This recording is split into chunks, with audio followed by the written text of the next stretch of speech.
बिस्मिल्लाहिर्रहमानिर्रहीम अस्सलाम वालेकुम। 2 साल पहले इमरान खान की हुकूमत को तहरीक अदम एतमाद के जरिए जिस अंदाज में हटाया गया, तो इमरान खान एक इसका जिम्मेदार अमरीका को करार देते हैं और दूसरा जनरल रिटायर्ड कमर जावेद बाजवा को करार देते हैं। लेकिन अब जनरल रिटायर्ड कमर जावेद बाजवा ने कुछ सफाइयां दी हैं, कस्में उठाई हैं, और ये कस्में उनको किस अंदाज में उल्टी पड़ गई हैं और अब उनके खिलाफ एक नया पंडोरा बॉक्स खुल गया है। इसकी तफसील मैंने इस वीडियो में आपके सामने रखनी है।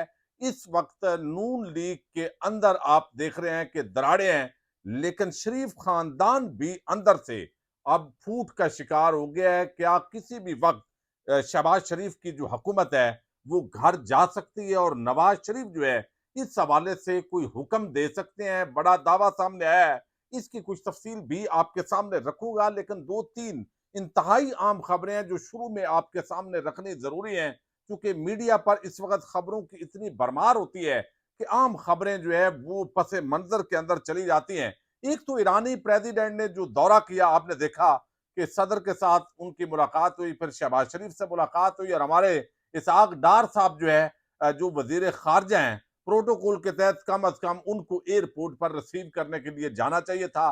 लेकिन अमेरिका से या किस मुल्क से उनको परेशानी हुई है, वो नहीं पहुंच सके, इस पर भी बड़ी तनकीद हुई।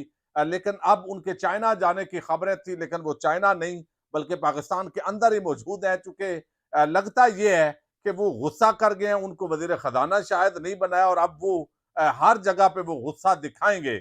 अब मई के अंदर उन्होंने चाइना जाना है। बहरहाल नवाज शरीफ का भी एक निजी दौरा जो है वो प्लान है। इस हवाले से देखा जाएगा कि वो इकट्ठे जाते हैं या अलहदा जाते हैं। लेकिन असल जिस बात की तरफ इशारा किया है ईरानी सदर ने, वो इकबाल के मदार पर किया है। अलामा इकबाल की जो फारसी शायरी है, और उन्होंने जिस तरह खुदी का दर्स दिया है, ईरानी कौम हो या तुर्कश कौम हो, वो बड़ी मुतासर है इससे।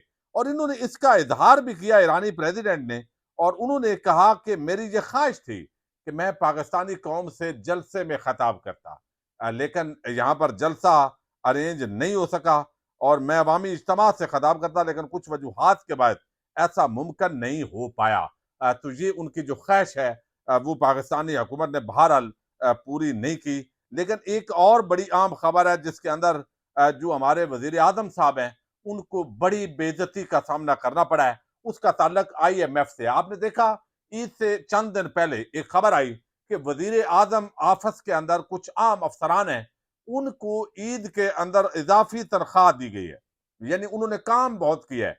इलेक्शन कमीशन ने भी अपने अमले को ज्यादा तनख्वाहें दी है, पेमेंट की है, क्योंकि उन्होंने भी बड़ी जबरदस्त कारकर्दगी दिखाई है कि पाकिस्तान की तारीख का सबसे मुतनाज़ तरीन जो डाका है वो पाकिस्तानी कौम के मैंडेट पर डाला गया, तो उनकी भी बनती थी। और तमगे भी उन सहाफियों को दिए गए हैं। सहाफती लिबादे के अंदर जो कुछ और एक्टिविटीज ज्यादातर कर रहे हैं। अच्छा, अब वो कहते हैं कि शहबाज शरीफ ने वो तनख्वाहें तो दे दी, करोड़ों रुपए उड़ा दिए, लेकिन IMF ने इस पर एतराज उठा दिए। IMF ने कहा नहीं, जब आपने मांगना तांगना हमसे है, पैसे हमने आपको देने हैं, तो ये अय्याशी पे नहीं, ये आप प्रॉपर जो हमारे साथ कमिटमेंट किया है उसको पूरा करें। अब शहबाज शरीफ समझते हैं कि ये तो उनकी बड़ी बेइज्जती है।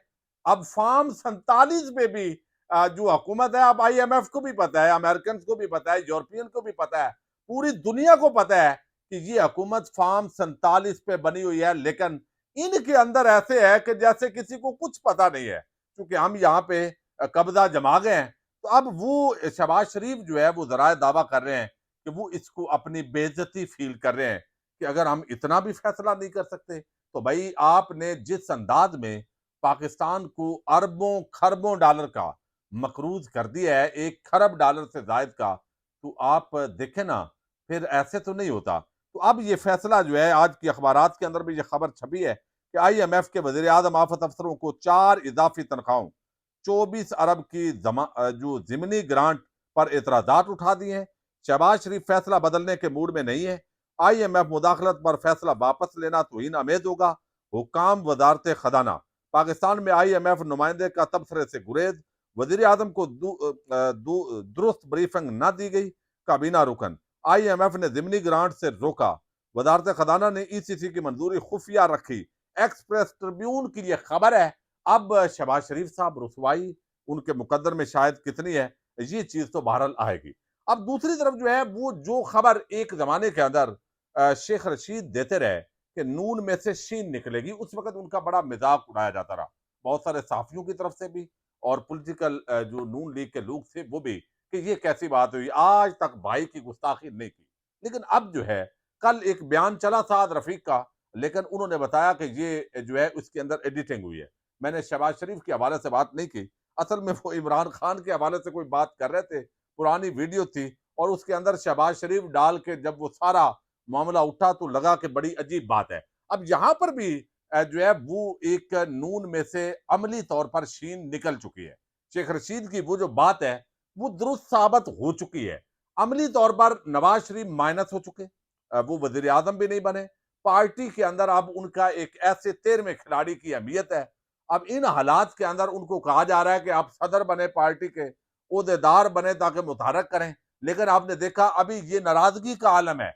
ज़िमनी इंतखाबात हुए हैं, उसके अंदर किसी जगह भी नवाज शरीफ देखिए सबसे ज्यादा इलेक्शन से आम इंतखाबात से पहले जिस शख्स को बेचा जा रहा था कि इसकी ये कारकर्दगी है, ये हमारा विजन है, ये हमारा लीडर है, नजायज मुकदमात से आज पाकिस्तान में वापस आ गया है, वो नवाज शरीफ है। लेकिन नवाज शरीफ आप देखिए कि ज़िमनी इंतखाबात हुए, एक भी जलसा नहीं किया नून लीग ने और एक भी जगह पे नवाज शरीफ नहीं गए, राना सनाउल्लाह नहीं गए, बाकी जो लीडरशिप जो एमएनए नहीं बन सके वो नहीं गए। अब कोई कह सकता है कि भाई एक तो ये बात है कि उनको गारंटी थी कि इस मर्तबा फार्म 47 से पहले ही गुंडागर्दी कर ली जाएगी, लेकिन ये बात नहीं है। इसका मतलब यह है कि नवाज शरीफ इस हुकूमत को ओन ही नहीं कर रहे। अब ये उनकी ये भी हो सकता है, बाद लोगों का ख्याल है कि ये इनका तरीका है, वारदात है, यानी ये एक भाई एक तरफ खेलता है, दूसरा दूसरी तरफ खेलता है। जब इस बयानिए का फर्क जो है वो फायदा नहीं होगा तो वो दूसरा बयानिया जो है उसका फायदा उठाएंगे कि नवाज शरीफ तो देखा शुरू से ही खुश नहीं था, शुरू से ही चूंकि इनको पता है कि ये कंपनी नहीं चलेगी, तो लिहाजा इस बुनियाद पर जो है ये नवाज शरीफ जो है वो अलहदा है ताकि वक्त आने बवक्ते जरूरत काम आवे। इस बात के अंदर भी बड़ा वजन है। लेकिन दूसरी तरफ ये एक असूली बात है, एक फितरी और बशरी तकादा है कि नवाज शरीफ कोई भी शख्स जो आए और उसको ख्वाब दिखा के लाया जाए, डील करके भाई आपके केस भी खत्म, आपकी फलां चीज भी खत्म, बस आपने जलसों में जाना है, बाकी हमने ग्राउंड सेट कर दिया है, इमरान खान तो खत्म शुद्ध है, ये कंपेन चलाई जाए और ऊपर से आए और अवाम जो है उसी नवाज शरीफ को माइनस कर दे, तो ये तो एक धचका, तो एक फितरी अमल है। वो लगता है कि यार मुझे बेच के पाकिस्तान को नवाज दो और दूसरे दिन मेरी छुट्टी, और वही शहबाज शरीफ जो एस्टैब्लिशमेंट का प्यारा है, दुलारा है, राज दुलारा है, उसको वजीर आजम बेशक भाई हो, गुस्सा आना फितरी अमल है। और उस सदमे से अभी तक नवाज शरीफ नहीं निकल रहा है और राना सनाउल्लाह, जावेद लतीफ, अफनान और बाकी जो बातें कर रहे हैं वो यही कर रहे हैं। अब ये बात जो है वो की है पीपल्स पार्टी के सेनेटर है, उनकी बात बड़ी वजनी है। उन्होंने जो बात की है वो कहते हैं कि जो नवाज शरीफ हैं इनके लिए बड़ी मुश्किल सूरत हाल हो गई है और मुमकिन है ये हुकूमत जो है नवाज शरीफ गुस्से में जो इस वक्त उनकी हालत है वो कह दें कि भाई ये असम्बलियां खत्म करो, ये हुकूमत हमें नहीं चाहिए, ये हमें इस्तेमाल किया गया, चूंकि मतलब तो उनका निकल गया है, केस उनके फारग हो गए हैं। हत्ता कि उन्होंने मनी ट्रेल नहीं दी एवन फील्ड अपार्टमेंट्स की, लेकिन इसके बावजूद जो है वो ये सारी चीजें कर लें। अब यहाँ पे वो कहते हैं ये जो है वो कादर मंदो खेल है, वो कहते हैं कि नवाज शरीफ आइंदा चंद महीनों में शहबाज हुकूमत को मजबूर कर देंगे कि वो वफाक की हुकूमत छोड़ दें। नवाज शरीफ के अपने दोस्त कहते हैं कि नवाज शरीफ के साथ धोखा हुआ है, इनके रास्ते जुदा हो गए, जो शेख रशीद नून से शीन की बात करते थे वो ठीक लग रहा है। ये बात की है जो पीपल्स पार्टी के रहनुमा है कादर मंदोखेल जो है वो बात कर रहे हैं। अब ये बातें जो कादर मंदोखेल एक मरकजी रहनुमा है पीपल्स पार्टी के, इसका मतलब है कि पीपल्स पार्टी जिस तरह अपने आप को अलहदा किए हुए है, उनको भी पता है कि ये कंपनी ज्यादा देर नहीं चलनी, तो लिहाजा वो भी देख रहे हैं कि अगर नवाज शरीफ इस हुकूमत को ओन नहीं कर रहा तो भाई हम क्यों ओन करें, तो वो भी इसी मामले के अंदर फंसे हुए हैं। शहबाज शरीफ को आगे किया हुआ है और मुल्की खजाना है और शहबाज शरीफ है और अवाम के लिए महंगाई है और तबाही और बर्बादी है। अल्टीमेटली ये नून लीग को नजर आ रहा है कि अगर हम ये हुकूमत इसी तरीके से चला, बिजली, गैस, शय, खुर्दो नोश महंगी होंगी, किसान को बदहाल कर दिया गया है, उसकी गंदम नहीं खरीदी जा रही, आगे चावल आएंगे वो नहीं खरीदे जाएंगे, तो सारी जो तबाही और बर्बादी है वो मिलकर गरीबों की बददुआएं जब साथ मिलेंगी तो अल्टीमेटली जो है ये कंपनी नहीं चलनी। तो फिर नून लीग का हशर तो वही होगा जो पंजाब के अंदर पीपल्स पार्टी का हुआ है। तो लिहाजा इस बुनियाद पर जो है वो नवाज शरीफ और पूरी नून लीग के अंदर एक हुकूमत के अंदर भी है और परेशान भी है, बगैर हुकूमत के अंदर भी है, चेहरों पे मायूसी भी है। तो ये चीज इस बुनियाद पर बहुत बदनी है। अच्छा, दूसरी तरफ जनरल रिटायर्ड कमर जावेद बाजवा जो है उन्होंने एक बड़ी जो है वो आम बात की। बात जो है उन्होंने मुजीबुर रहमान शामी ने जो शाहजेब खानजादा हैं उनके प्रोग्राम में की है, लेकिन बात वो उनको उल्टी पड़ गई है। अब जो सूरत हाल है उसके अंदर अगर हम देखते हैं तो यहां पर जो है वो जनरल रिटायर कमर जावेद बाजवा ने जो बात की है वो बात बड़ी वजनी है। अब उन्होंने जो बात की, तीन बातें की जनरल बाजवा ने। वो कहते हैं कि हम एक शादी में थे, जनरल रहीम है रिटायर्ड, उस जर्नैल की पोते की शादी थी, वो मैं और मोहम्मद मालक भी मौजूद थे, मुजीबर रहमान शामी कहते हैं। जनरल बाजवा से अलैक सलैक हुई, उन्होंने फिर हम बैठ गए, गपशप लगाई। तो इमरान खान, आपको इल्म है कि जब से रजीम चेंज हुआ है तो इमरान खान समझते हैं कि ये तमाम जो है जनरल बाजवा ने किया है। उसकी वजह क्या है? उसके कुछ क्राइन होते हैं। देखिए, कुछ डायरेक्ट एविडेंस होती है, कुछ जो है वो सर्कमस्टांशियल एविडेंस होती है। हालातों वाकयात ज़ाहिर करते हैं कि इसके पीछे कौन है। यही वजह है कि एस्टैब्लिशमेंट पर तनकीद होती है कि भाई वो इत्तेहादी जो पहले नहीं छोड़ रहे थे, एमक्यूएम अचानक जुदा हो गई। जो यहाँ पे आप देख रहे हैं कि जो मोहसिन नकवी जैसे किरदार मुतहरक हुए और चौधरी खानदान जो एक बड़ी रवायात का अमीन खानदान था, वो अलहदा हो गए और आपस के अंदर उनके इख्तलाफात पैदा हुए। तो बहुत सारे और सारे अलहदा होके तो वो अदम एतमाद कामयाब भी हो गई।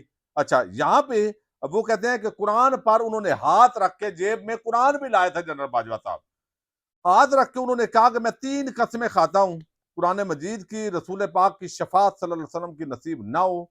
और वो कहते हैं नवाज शरीफ के बाहर जाने में ना मेरा कोई किरदार नहीं था। दूसरा, उन्होंने कहा कि मैंने एक्सटेंशन के लिए किसी जमात को मजबूर नहीं किया। तीसरा, उन्होंने कहा कि मैंने इमरान खान की हुकूमत गिराने के लिए अमेरिका के साथ मिलकर साजिश जो है वो नहीं की। कोई इस तरह के इल्जाम जो है वो झूठे हैं। ये 3 बुनियादों पर उन्होंने कस्में खाई। अब इस पर जो है वो उनका रगड़ा शुरू हो गया है और रगड़ा भी नून लीग और सब लोग कर रहे हैं। वो कह रहे हैं ये झूठ बोल रहे हैं। क्यों? एक बयान तो पहले का आया हुआ है, वो ख्वाजा आसिफ का है। अच्छा, अनीक नाजी हैं, सहाफी हैं, नून लीगी उनको समझा जाता है। अच्छा, वो कहते हैं कि पहली 2 बातों के बारे जाती तौर पर मुझे इल्म नहीं है, लिहाजा तबसरा आप मुनासिब नहीं।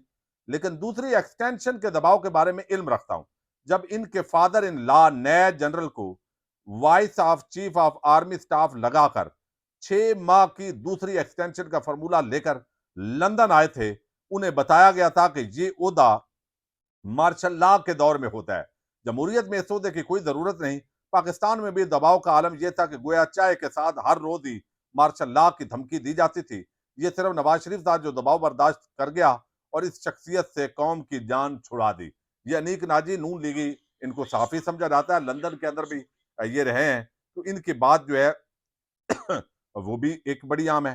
फिर एक जो है वो आप देखिए कि नवाज शरीफ का ख्वाजा आसिफ का एक स्टेटमेंट है, वो अब चलाई जा रही है। गालिबन ये पुरानी स्टेटमेंट है लेकिन बड़ी वजनी है। उन्होंने कहा था कि नवाज शरीफ को एस्टैब्लिशमेंट ने बाहर भिजवाया, कोर्ट ऑर्डर्स भी एस्टैब्लिशमेंट ने करवाए। अब एस्टैब्लिशमेंट क्या है? आर्मी चीफ के बगैर तो एस्टैब्लिशमेंट नहीं होती। तो क्या सिर्फ किसी एजेंसी ने किरदार अदा किया? तो फिर जनरल बाजवा साहब पर और सवालात उठेंगे।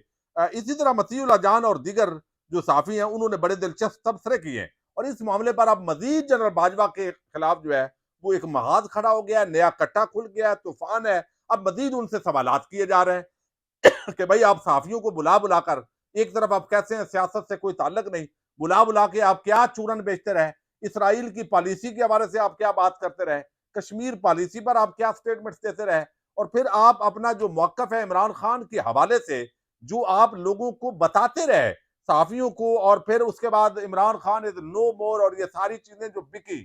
तो ये कैसे होता रहा जब आप बताते रहे साफियों को कि इमरान खान बंदा ठीक नहीं है, और उसके बाद साइफर का आना और साइफर का पैगाम किसके लिए था भाई, और फिर उस पर अमल दरामद हो जाना जो कुछ साइफर में था। तो ऐसे बहुत सारे दर्जनों सवालात जो है वो खड़े हो गए और वो कस्में खाना जनरल रिटायर बाजवा को मजीद उल्टा पड़ गया। पाकिस्तान जिंदाबाद, पाक फौज पाइंदाबाद।